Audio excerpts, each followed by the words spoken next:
آج جب میں گھر آیا تو میں نے دیکھا میری بیوی بستر میں پڑی ہے اور میرا بیٹا پاس بیٹھا اس کا سر دبا رہا ہے۔ میں نے جا کے پوچھا کیا ہوا ہے تو میرے بیٹے نے بتایا امی کو بخار ہوا ہے۔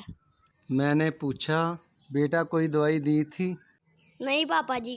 تو میں نے اسے دوائی دی، چائے بنا کے دی۔ ہمارے پیارے نبی حضرت محمد صلی اللہ علیہ وسلم نے فرمایا کہ شوہر کا پتہ چلتا ہے بیوی کی بیماری میں اور بیوی کا پتہ چلتا ہے شوہر کی غربت میں۔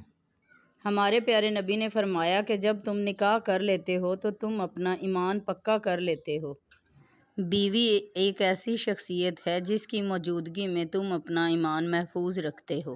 ہمارے پیارے نبی حضرت محمد صلی اللہ علیہ وسلم نے فرمایا ایمان سب سے قیمتی چیز ہے، آپ بھی اپنی بیوی کا خیال رکھا کریں، یہ بھی ایک سنت ہے۔ جزاک اللہ۔